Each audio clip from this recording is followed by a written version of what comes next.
आज हम मेले का ऊँट इस पाठ की मूल संवेदना पर चर्चा करेंगे। मेले का ऊँट की विधा है व्यंग और लेखक हैं बाल मुकुंद गुप्त। द्विवेदी युग के प्रसिद्ध चिट्ठा लेखक बाल मुकुंद गुप्त का जन्म 16 जनवरी 1899 ईस्वी में हुआ था। बाल मुकुंद गुप्त पत्रकारिता से जुड़े हुए थे और उन्होंने अनेक पत्रों का संपादन भी किया था। वे प्रायः शिव शंभू शर्मा के नाम से भारत मित्र पत्र में व्यंग्यात्मक लेख लिखा करते थे।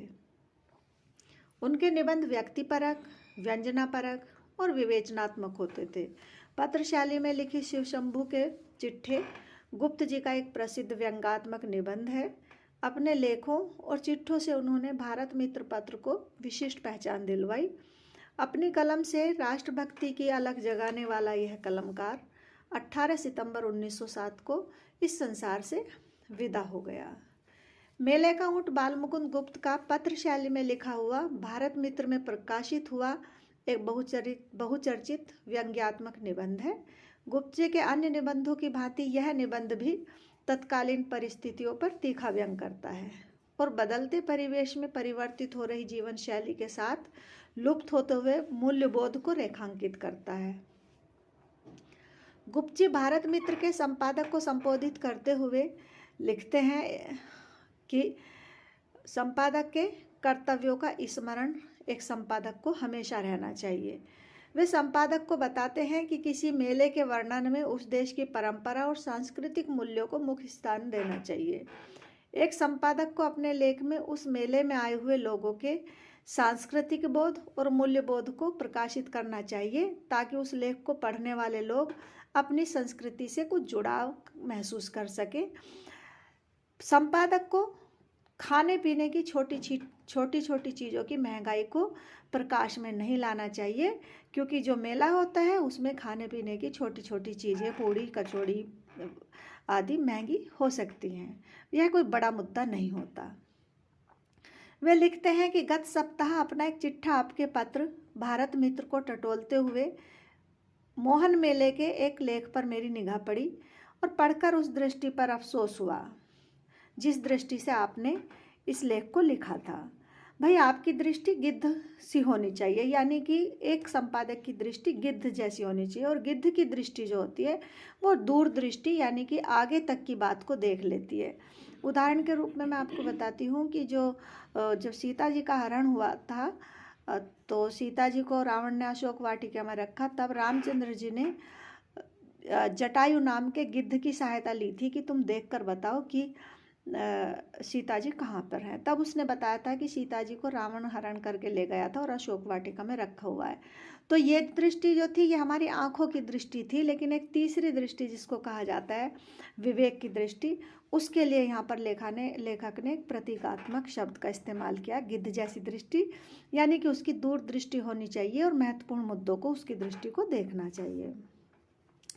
तो आगे लिखते हैं कि आपकी दृष्टि उस भूखे गिद्ध से निकली जिसने ऊंचे आकाश में चढ़े चढ़े भूमि पर पड़ा हुआ एक गेहूं का दाना देखा, पर उसके नीचे जो जाल बिछा रहा था वह उसे ना समझा, यहाँ तक कि उस गेहूं के दाने को चुगने के पहले ही जाल में फंस गया।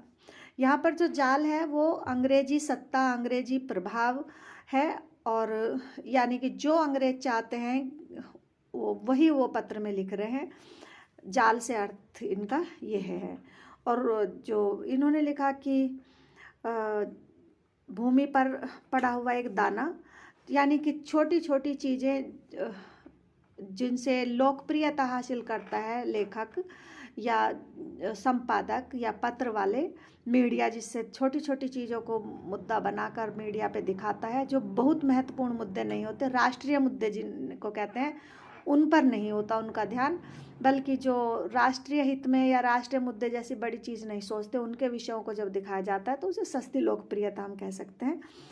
यहाँ पर गुप्त जी का यही संकेत है कि आपने सस्ती लोकप्रियता के चक्कर में राष्ट्रीय हित के जो मुद्दे हैं उनको छोड़ दिया और छोटी छोटे महंगाई जैसे या छोटी छोटी चीज़ों की जो छोटे महंगाई के मुद्दे हैं उसको आपने इसमें दिखाया।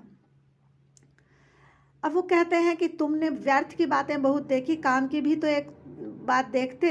दाईं ओर जाकर तुम 1117 का एक पोस्ट कार्ड देखा है, पर बाईं तरफ बैठा ऊँट तुम्हें दिखाई न दिया। बहुत लोग उस ऊँट की ओर देखते थे और हंसते थे।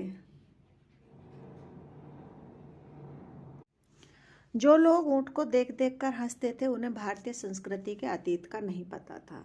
प्रस्तुत निबंध में गुप्त जी ऊँट को भारतीय संस्कृति के संवाहक, गरीब शोषित भारतीय जनता का प्रतीक मानते हैं और ऊँट को देखकर हंसने वाले नव धनाढ्य मारवाड़ी अंग्रेज समर्थक पूंजीपति वर्ग के प्रतीक, जो अंग्रेजी सभ्यता की चकाचौंध और अपनी धन संपत्ति के घमंड में डूबे हुए अपने आप को आम आदमियों से, आम भारतीयों से ऊंचा और श्रेष्ठ मानने लगे हैं।